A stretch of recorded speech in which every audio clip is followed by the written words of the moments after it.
वंदा में बनते जी। सुखी हो। बनते जी, जो आपने बताया कि जब भी भिक्षु चर्चा करते हैं या भी कोई उपासक, तो वो हर बार, हर कोई भी बात रहो पॉलिटिकल या कुछ, तो वो धर्म पे ही आके रुकती है। तो ये अनुभव मेरे साथ भी हो रहा है। यानी जब से विपश्यना की और प्रत्यक्ष धम्म से जुड़ी हुई हूँ, तब से मतलब हर चीज में नजरिया बदल गया। मतलब धर्म के ही नजरिए से देख रही हूँ। हम्म, अच्छी बात है, साधु साधु, बहुत अच्छा है। दीर्घ काल तक इसका अभ्यास करते रहो तो बहुत अच्छा रहेगा। अ, कैसा होता है, एक बार इसको लाभ कर ले तो उसके पश्चात में धीरे धीरे कई बार किसी के आश्रय में आने से, कभी कभी कई बार साधना भी हमारी छूट जाती है। तो वो न हो, इसके लिए निरंतरता से कोशिश करते रहें, ठीक है। जी भंते जी। जी, मेरा एक सवाल था। हम्म। आपने एक पिछला सूत्र लिया था जिसमें आपने बताया था कि तथागत रहते हैं या नहीं। हम्म। तो बुद्ध एंड धम्म में एक प्रसंग आता है राजा पसिंदी और पट्टाचार्य जी का। हम्म। तो उसमें भी यह सवाल था, तो आप शॉर्ट में बता सकते हैं मीनिंग? कैसा है, इस लोक में दृष्टियां होती हैं कि अरहंत का क्या होता है करके। जो अरहंत हो गया तो कोई ऐसा दूसरा लोक है क्या, दूसरा ऐसा कोई जन्म भाव है क्या कि जहां अरहंत जन्म लेता हो। क्योंकि हम लोग कैसा, हम लोग ये क्लेशों से बंधे हुए हैं। हमारा क्लेश क्या है, हम अपना नाम चाहते हैं। आप देखना, ऐसे छोटे छोटे से कोई पैराशूट की बोतल दे, उसके ऊपर लिख के देता है कि मेरा नाम ये है, मैं दान दे रहा हूं करके, सुना है। बुद्ध विहार में चले जाओ, पंखों पर लिखा रहता है, ट्यूबलाइट पर लिखा रहता है छोटे छोटे अक्षरों में कि मैंने दिया है। क्यों? जी चार जी। लोग याद रखेगी। तो हमारा स्वभाव क्या है कि हमारा नाम याद रखे। दूसरा भाव क्या है, कहीं भी जन्म ले, हमारा अस्तित्व होना चाहिए। तुम कहो कि मरने के बाद जानवर बन के पैदा हो जाओगे, वो कहेगा हाँ मैं चलता। क्यों? क्योंकि वहां जन्म हो रहा है। पर तुम कहो कि मृत्यु के बाद आज से कोई अस्तित्व नहीं रहेगा, तुम्हारा नाम नहीं रहेगा, तुम्हारा कोई भाव, किसी भी तरह से तुम जन्म नहीं लोगे, तो आदमी कहता है अरे मैं कैसे इससे बाहर निकल जाऊं। तो ये जो दृष्टि है इस शाश्वतवाद की, बने रहने की, इसी में आता है कि तथागत तो अरहंत है। तो क्या अरहंत मरने के बाद होते हैं या नहीं होते? तो व्यक्ति जैसे अपने जीवन के लिए कि मैं यथार्थ बना रहूं इसके लिए सोचता है, वैसे ही उनके बारे में सोचता है कि अच्छा यदि है तो मैं बना रहूंगा। तो भगवान बुद्ध जी ने इन प्रश्नों को, मीनिंगलेस कहाँ है, व्यर्थ कहाँ है, अव्याकृत कहाँ है, इसका तुम्हारे अरहत्व से कोई लेन देन नहीं, इसका हमारे जीवन में कोई लाभ नहीं होने वाला। संयुक्त निकाय में पूरा अव्याकृत करके है। अभिधर्म में भी अव्याकृत धर्म, यानी जिनको बताया नहीं जाता है, जो बताने के किसी काम के नहीं है, ऐसे प्रश्नों के उत्तर भगवान ने त्याग दिए। दीर्घ निकाय में भी यानी अव्यक्त करके धर्म बताया कि इसका उपदेश देकर भगवान है नहीं है, इससे तुम्हारे अरहत्व के धर्म के मार्ग में कोई फर्क पड़ेगा? नहीं पड़ने वाला। भगवान है तो भी तुम्हारा अर्हता तुम्हारे हाथों में है, भगवान नहीं है तब भी तुम्हारा अर्हता तुम्हारे हाथों में है। जैसे आजकल लोग खोजते रहते हैं, अच्छा वो भंते जी अरहंत है, वो भंते जी अरहंत है, अच्छा वो अरहंत हो गया तो उन भंते जी के पास ही मैं जाऊंगा, उनके सामने ही फूल रखूंगा तभी मेरी प्राप्ति होगी, मैं अरहंत हो जाऊंगा।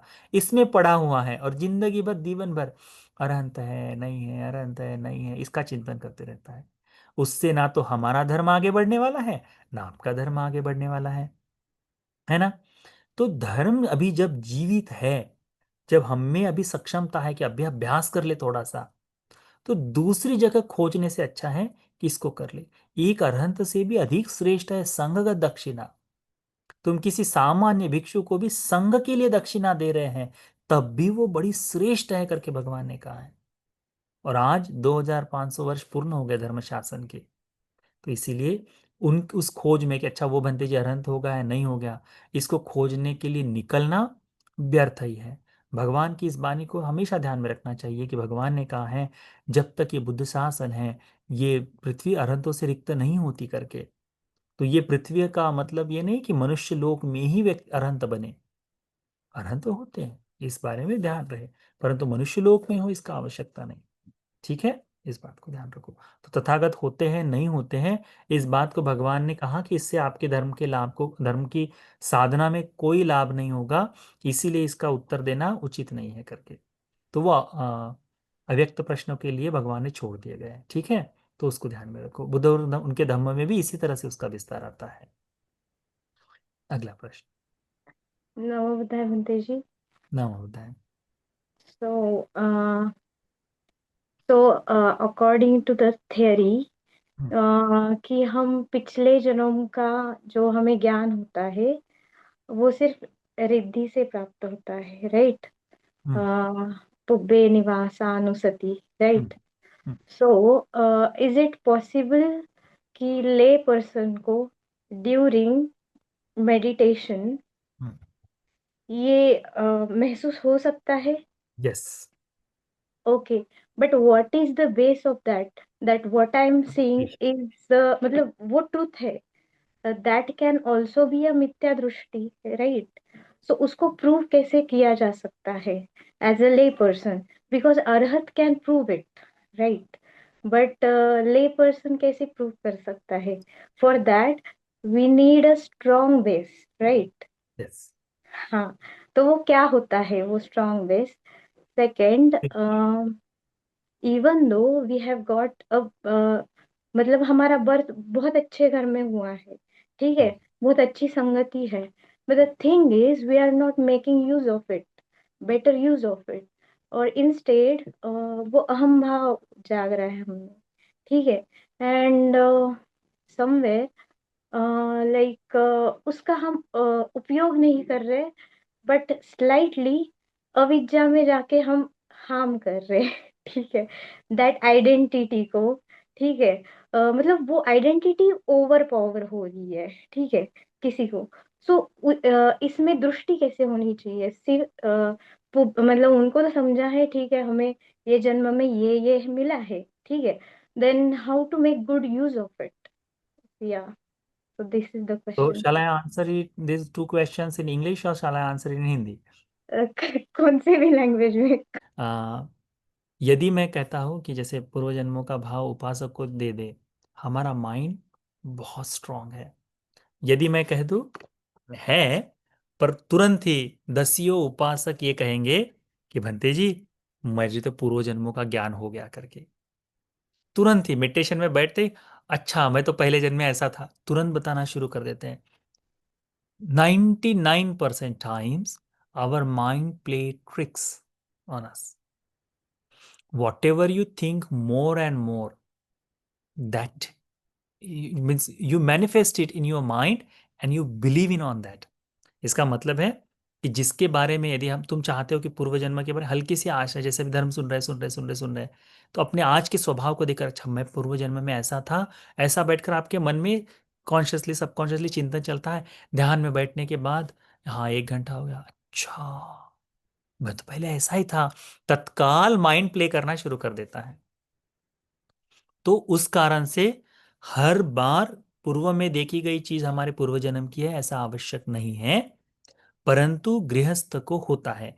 1 जन्म, 2 जन्म, 3 या 4 जन्मों तक, जब तक जानवरों के लोग का भी 1 जन्म देख सकता है, उससे पूर्व क्या है उसके बारे में नहीं, परंतु वहां तक व्यक्ति देख सकता है थोड़ा बहुत, यदि अधिक से अधिक प्रयास करे तो।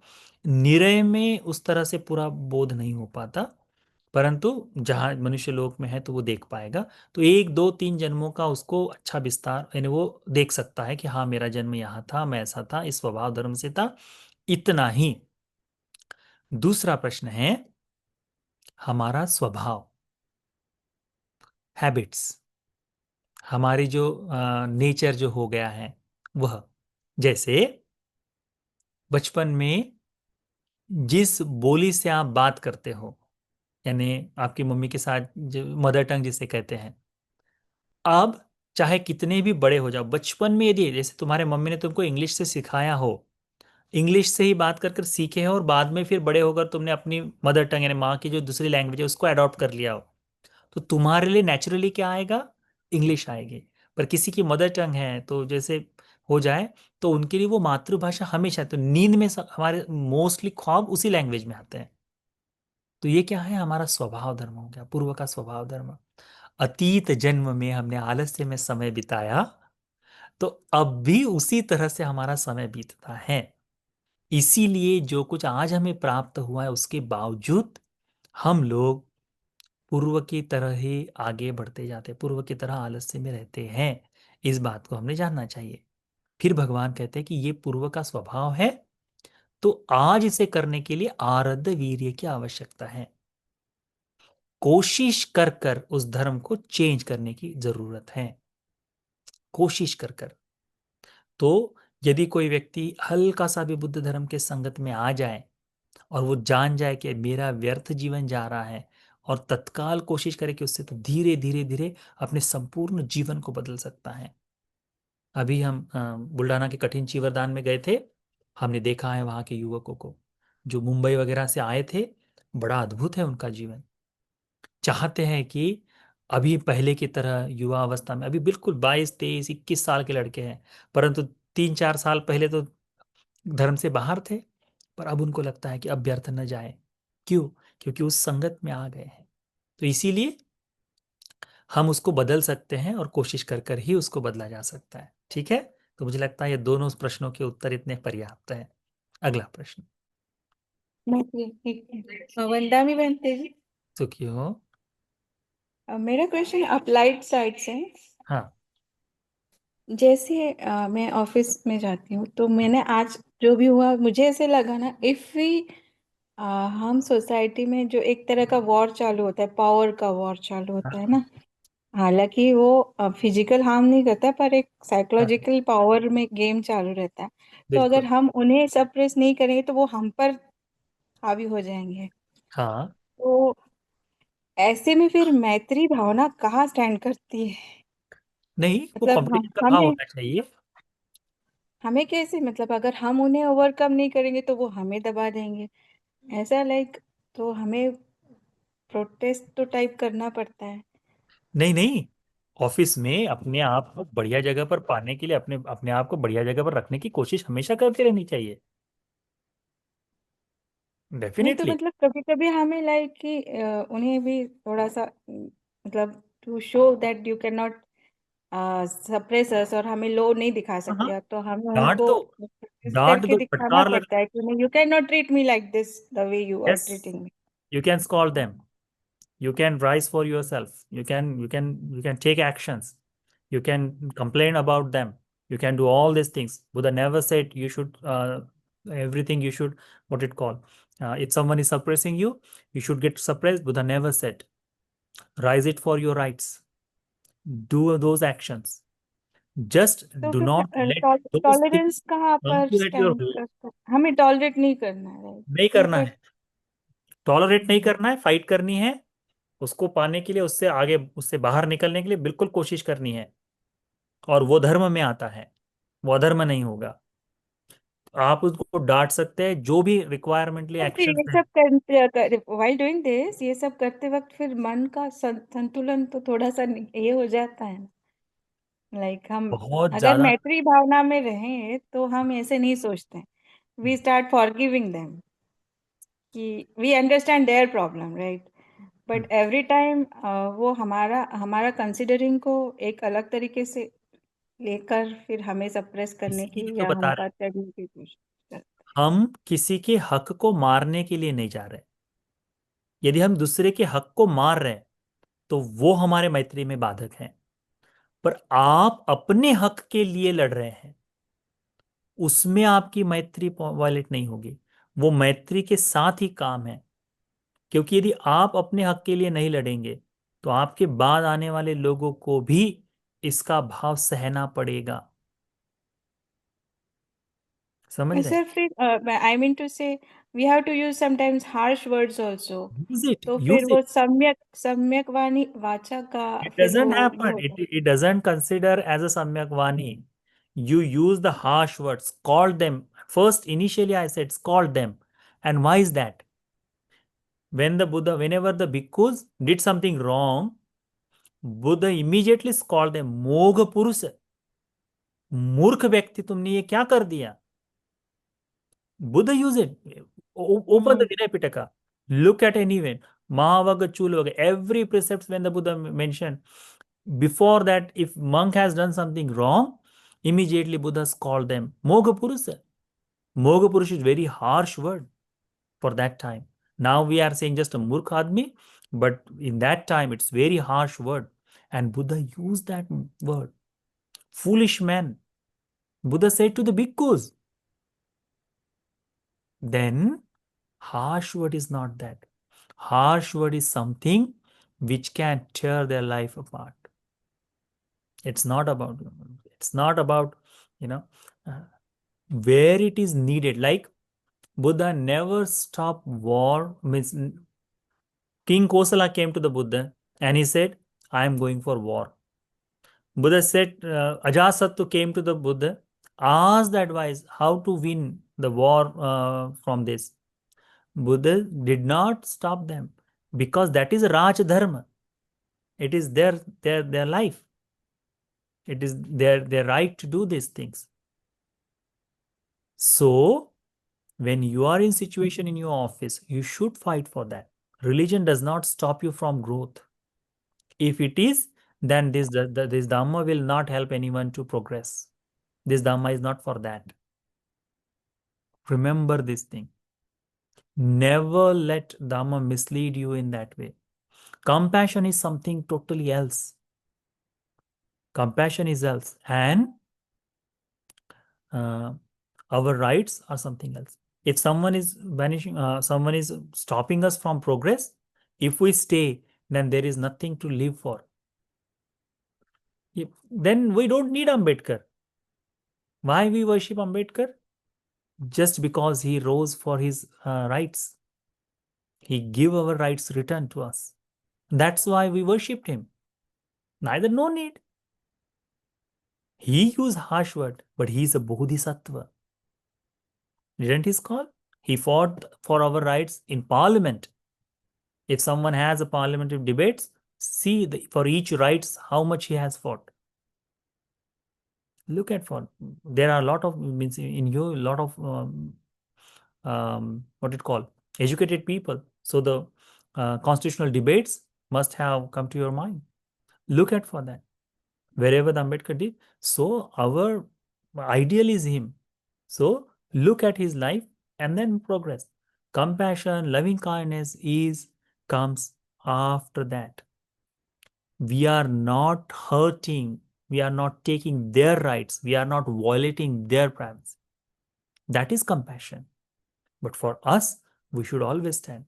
If to someone come tomorrow and they will start to beat me, what I will say? As a monk, I should get beaten. But for a common person, should not. That person should resist. Stop them. That thing. For first, when you are in the Dhamma for a long time, yes, you will do. Okay? I think so that's enough. Okay, next question. दामी आदरणीय बद्री जी, सुखियो मंगल हो।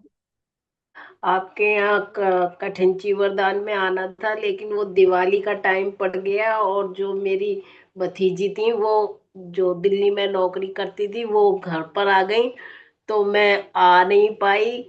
बहुत कोशिश की लेकिन भीड़ इतनी अगले जा साल। रही थी तो अगले साल मैं ये जानना चाह रही थी, तो क्या मेरे पुण्य कम थे इस वजह से नहीं पहुंच पाई मैं? ऐसा कुछ नहीं है, ऐसा कुछ नहीं है। उसको पुण्य के हिसाब से मत जोड़ो, नहीं तो फिर हमारी अच्छा मैं सांस नहीं ले रही तो मेरा पुण्य कम हो गया ऐसा कहेंगे। आज भूख नहीं लगी तो मेरा पुण्य कम हो गया ऐसा कहेंगे। हाँ, ऐसा नहीं कह सकते ना। ये व्यवहार की चीजें हैं, व्यवहार की चीजों में इन चीजों को नहीं देखा जाता। नहीं तो हो गया आज गर्मी ज्यादा लग रही है, अरे मुझे ही गर्मी लग रही, मेरा पुण्य कम हो गया, मुझे गर्मी लग रही है करके कहोगे तो वो गलत बात है। उसको पुण्य से मत जोड़ो उपासिका। पुण्य का अपना एक भाव है। पुण्य बहुत मजबूत चीज है।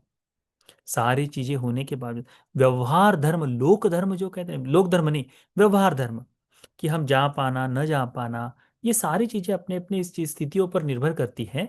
उसका पुण्य से लेन देन नहीं है, उसका पुण्य से कोई लेन देन नहीं। हम ये जो सारी क्रियाएं करते हैं ये पुण्य के अर्जन के लिए करते हैं। ठीक है, पुण्य अर्जित हो पाए, पुण्य इकट्ठा हो पाए, इसके लिए करते हैं। उसको ध्यान में रखो बस। तो आप नहीं भी आए तब भी हमने यहाँ अनुमोदन किया है, सबको बांट दिया है। शायद मुझे लगता है यशवंती जी ने धर्मदेशना में बताया होगा कठिन आनिसंस क्या होते हैं करके। यानी कठिन की धर्मदेशना तो सुनिए आपने कि कठिन चिवरदान क्या होता है। पर कठिन जब भिक्षुओं के पास आता है ना, तो भिक्षु लोग उसको फैलाते हैं, यानी बिछाते हैं, और बिछाकर वहां पर उसका अनुमोदन किया जाता है। तो जो जिसको चीवर मिलता है उसको लाभ मिलते हैं, पांच अतिरिक्त लाभ मिलते हैं, उसको छूट मिलती है विनय में। जो अनुमोदन करता है उसको भी मिलती है। तो यदि हमने आपको अनुमोदन किया है तो आपको भी तो कठिन चीवर दान के पुण्य का अनुमोदन हुआ है। आप उसमें आनंदित होइए। इस तरह से मत देखिए कि अरे मैं नहीं जा पाया तो पुण्य की कमी है। हम पुण्य के संचय के लिए यदि पुण्य की कमी है इस तरह से कहेंगे तो हमारे चेतना स्वरूप से पुण्य का कम का ही भाव जागेगा ना। उसको छोड़ दो, ठीक है। हाँ। हाँ। वंदामी भंते जी। तो क्यों। भंते जी, अभी आपने जो बताया कि जिन लोगों का शोक होने वाला धर्म स्वभाव होता है, उनका धर्म होता है, तो भंते जी ये स्वभाव किस चीज पे डिपेंड करता है? मतलब ऐसा उनका स्वभाव में इस तरह का धर्म क्यों आता है? जन्म हुआ है हमारा, तो जीने वाले जन्म लेने वाले सभी व्यक्ति में ये शोक है। दुख भोगने का, दुख भोगते समय क्या होता है, सुखद वेदना नहीं होती ना, दुखद होती है। दुख का यानी शोक का भाव है। जैसे माता की मृत्यु हो जाए, किसको आनंद हो रहा है? कितना भी, कैसा भी कुछ ना हो जाए, लड़का कितना भी बेकार क्यों ना हो, मुंह पर दिखाने के लिए अच्छा हो गया बुढ़िया मर गई ऐसा कहेगा, पर भीतर में मां मरी है इसका भाव रहता है। हम्म। ठीक है। तो वो शोक है। कितना भी कठोर हो, पुत्र की मृत्यु हो जाए तो शोक होता है। ये शोक वाला स्वभाव है। पैकेट में पैसे पड़े, पैकेट किसी ने मार लिया, कितना भी बाहर से देखा अच्छा मेरा इस दुनिया में कोई बंधन नहीं बंधा है, पर पैकेट पॉकेट जो है ना, वॉलेट वॉलेट गुम होते ही आदमी रोना शुरू हो जाता है। 500 की नोट थी उसमें एक करके रोना शुरू कर देता है। ये शोक का स्वभाव है। हम्म। वो है, और उससे जूझता है आदमी। शोक का स्वभाव यानी केवल इतना नहीं कि अच्छा शोक हो रहा है करके। शोक के स्वभाव में ये सारी चीजें आते हैं। जन्म हुआ है, संसार में बंधे हैं, तो जितनी चीजें हमारे मन के विरुद्ध होती हैं, जिनसे हमारी अपेक्षाएं जुड़ी हैं, जिनसे हमारा भाव जुड़ा है, किसी व्यक्ति वस्तु की प्राप्ति से या किसी की छूट जाने से हमें जो दुखद वेदनाएं उत्पन्न होती है उसे कहते हैं शोक, जिसके लिए क्रदन का भाव होता है। अब होता है ना आजकल वो अफेयर का जो चल रहा है ना, कंटिन्यूटी में, एक छूटते ही अरे उसने मुझे छोड़ दिया करके 10 दिन मजनू जैसे। हमारे यानी हम जब थे उस समय भी थे, हमारे से पहले के समय में आपने देखा होगा, पहले के लोग वो जान जाते थे, अत्ताउल्लाह खान के गाने बजते थे, अच्छा सिल्ला दिया तूने मेरे पार का जय, और बड़े डीजे में उस समय होता था वो एक बड़ा वाला बफे ये बजाया जाता था। उसके गाने चलते ही पूरे बस्ती में पता चल जाता था आजू बाजू में कि इसका दिल टूटा है और ये जला रहा है करके। जो पुराने लोग हैं उनको बराबर समझ में आ जाएगा, है ना। वो है, ये शोक का स्वभाव है। तो जितनी चीजें अपनी इच्छा से जो भी परे होकर जाए, तो ये शोक का स्वभाव है। शोक का स्वभाव यानी हम जन्म लिए हैं, हम बंधनों में बंधे, इसलिए शोक उत्पन्न होता है। ठीक है। तो मुझे भी होता है, मेरे मन के हिसाब से कुछ नहीं हुआ तो मुझे भी दुख होता है ना। तो वो शोक का स्वभाव, इसीलिए तो बाहर निकलने के लिए बंते जी बन गए। ठीक है। कोशिश कर रहे हैं, बंते जी बनने का पूरा लाभ होगा पता नहीं, पर कोशिश कर रहे हैं। ठीक है। वंदामी आदरणीय भंते जी, यो। मेरा ये सवाल था कि अ, हमारे जो कर्म है ये मनुष्य जीवन में ही पकड़े जाते हैं ना। मतलब हम जब मनुष्य होते हैं, मानव होते हैं, तभी हमारा कर्म अगले जन्म में अ, ये होता है। नहीं तो नहीं उसी नहीं। तरह से पशु या जानवर का जन्म हमें मिलता है वगैरह। हाँ। तो परंतु। मेरा सवाल यही है कि हम हमें तो मनुष्य जन्म बहुत दूर ये है, रेयर है। तो हम्म। फिर और जो जानवर जो है, पशु जो है, उनके जन्म हमें किस कर्मों से मिलते हैं? तो हम जब पशु पशु होते हैं तो उनके तो कर्म नहीं होते। तो उनके फिर होते हैं ना, वही बता रहे होते हैं उपासिका। ना तुम जहां जहां जन्म पशु। लेते हो वहां वहां कर्म करते हो, पशुओं के भी कर्म होते हैं। उसका एक सुंदर सा उदाहरण दे देते हैं। भगवान के समय में हाँ। महाकाश्यप भंते जी को भोजन दान देने के लिए शक्र देवेंद्र वेश धरकर दूसरे रूप में बूढ़ा बूढ़े का स्वरूप लेकर आए, दान दिया। महाकाश्यप भंते जी ने जैसे ही जाना, उसको भगा दिया। भगवान के पास चले गए शक्र देवेंद्र और कहते, भगवान मैंने तो दान दे दिया, भंते जी ने तो भगा दिया, तो क्या मेरा पुण्य हुआ है? तो भगवान बुद्ध जी कहते, हाँ तुम्हारा पुण्य हुआ है। कहते हैं देवता पुण्य का अर्जन कर रहा है ना, कर रहा है कि नहीं? वैसे ही हम जब जानवरों के लोक में चले जाते हैं ना, तो उससे भी अकुशल जो होते हैं, इसी कारण से तो चार अपाय में गिरने के बाद आदमी बाहर निकल आना बड़ा कठिन काम है। वहां होने वाले कर्मों के फलस्वरूप बाहर निकलना बड़ा कठिन हो जाता है। इसीलिए भगवान कहते हैं कि मनुष्य का जीवन बड़ा दुर्लभ है। यदि केवल मनुष्य जन्म में जो कर्म किया उसी का फल यदि मिलता, तो आदमी थोड़ा सा घूम के आ जाता और फिर वापस मनुष्य लोक में। वो नहीं होता ना, एक बार मनुष्य जानवरों के लोक में गिर गया तो 500-500 जन्म, हजार हजार जन्म पुनः पुनः वही हो रहे हैं, अनेकों बार जन्म ले रहा है, वो होता है। अनेकों एक सुंदर सा भाव है, इस बात को जानना है। जातक कथाओं को पढ़ो। जातक कथाएं बोधिसत्व के जन्म की कथाएं हैं। उसमें बोधिसत्व भिन्न भिन्न योनियों में जन्म लेते हैं, जानवरों के योनि में जन्म लेते हैं, अलग अलग जगह जन्म लेते हैं। वहां वो उस तरह से धर्म का जीवन, तो यदि वहां रहकर पारमिताएं पूर्ण कर रहे हैं, जानवर वट जातक है, वट में पक्षी बनकर पैदा हुए हैं, है ना। फिर कभी शेर बनकर पैदा हुए हैं भगवान बुद्ध जी। तो भिन्न भिन्न जगह सुअर बनकर सुकर जातक है, उसमें सुअर बनकर पैदा हुआ है बोधिसत्व। तो बोधिसत्व जब अलग अलग जन्म लेता है तो पारमिताएं पूर्ण करता है, इसका मतलब है वहां पर कर्म का भी संचय होता है। ठीक। और जानवर किस तरह से कर्म करते हैं, वो कुशल कर्म होंगे उनके? कुशल कर्म कम होते हैं ना उनमें, अकुशली तो ज्यादा होते हैं, इसीलिए तो वही वही आदमी घूमते रहता है। फिर जब घूमता घूमता घूमता रहता है, तब कहीं पूर्व का कोई कुशल कर्म उसके जीवन में साथ दे दे, कोई अच्छी चेतना जाग जाए, कोई ऐसा भाव जाग जाए, उससे वह व्यक्ति मनुष्य लोक में आता है। पर यह बड़ा कठिन काम है। इसको हम फिर से कभी सूत्र, किसी दूसरे सूत्र में हमको यदि मौका मिलता है तो उसके अनुसार चर्चा करेंगे, ठीक है। हाँ जी। नहीं तो धन्यवाद आने वाले भंते जी। जितने लोग हैं ना, सब बोलेंगे मैं तो अभी अगले जन्म में कुत्ता ही बन के पैदा होने वाला हूँ, मैं तो बिल्ली ही बनने वाला हूँ, करके ऐसा बोलेंगे तो फिर कैसे होगा? ऐसे ही, इसी ठीक, ठीक है। इतने पर्याप्त है प्रश्न उत्तर। Okay, thank you. हाँ, थैंक यू। ठीक ठीक, सुखी हो, मंगल हो। तो आज सभी उपासक उपासिकागण यहाँ इकट्ठा हुए, धर्म का श्रवण किया, धर्म पर चर्चा की। इस आशय से आज बहुत सा पुण्य का संचय हुआ। ये इकट्ठा किया गया सारा पुण्य, सभी पुण्य का एक देवताओं को अनुमोदन करते, इष्ट देवताओं को, विशेष करके शक्र देवेंद्र, चारों दिशाओं के अधिपति देवता, सनन कुमार ब्रह्मराज से लेकर सभापति ब्रह्मराज आदि सभी ब्रह्म का एक देवताओं को, घटिकार ब्रह्म जी को भी अनुमोदन करते हैं। नागलोकवासी सभी नागों को अनुमोदन करते हैं। जो भी देवतागण है सब इस पुण्य का अनुमोदन करें। बिहार के सुरक्षा में लगे हुए बिहार निवासी सभी, बौद्ध की सुरक्षा में लगे, धातुओं की सुरक्षा में लगे सभी देवताओं को ये सारा पुण्य देते हैं। सभी देवतागण इस पुण्य का अनुमोदन कर आनंदित हो जाए। उनका दिव्यायुष वर्ण सुख बल में वृद्धि हो, उनकी धर्म की अनुकंपा हम सब पर बनी रहे। उन सभी देवताओं को इस बुद्ध शासन में चार आर्य सत्य को बोध करने के लिए ये पुण्य उपकारी हो जाए। साधु साधु साधु।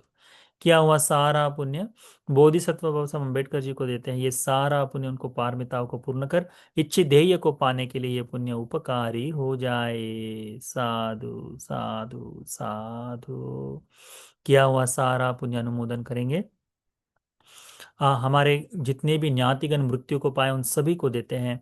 सभी कालातीत ज्ञातियों को ये पुण्य मिले, इस पुण्य के बल से उनका परलोक का जीवन सुख से सुखमय हो जाए, उनकी भूख प्यास दुख पीड़ा आदि सारी दूर हो जाए, उन्हें भी संसार दुख से मुक्ति का भाग्य मिल जाए। साधु साधु साधु। किया हुआ सारा पुण्य अनुमोदन करेंगे हमारे कल्याण मित्र पूजनीय गुरु भंते जी को। गुरु भंते जी निदुखी हो जाए, निरोगी हो जाए, सुखी हो जाए, जितनी भी बाधाएं हैं सारी दूर हो जाए, धर्म के मार्ग पर चलते हुए उत्तम चार आर्य सत्य को बोध कर लेने के लिए ये पुण्य उपकारी हो जाए। साधु साधु साधु। ये सारा पुण्य सभी भिक्षुओं को अनुमोदन करते हैं, हमारे आश्रम में रहने वाले सभी गुरु भाइयों को यह सारा पुण्य देते हैं। इस देश में रहने वाले, दुनिया में रहने वाले सभी पूजनीय भिक्षुओं को, भिक्षुनियों को ये सारा पुण्य देते हैं। ये सारा पुण्य उनकी सारी दुख पीड़ाओं को दूर करते हुए, धर्म के मार्ग पर चलते हुए, कल्याण मित्र के आश्रय में उत्तम चार आर्य सत्य को बोध कर लेने के लिए उपकारी हो जाए।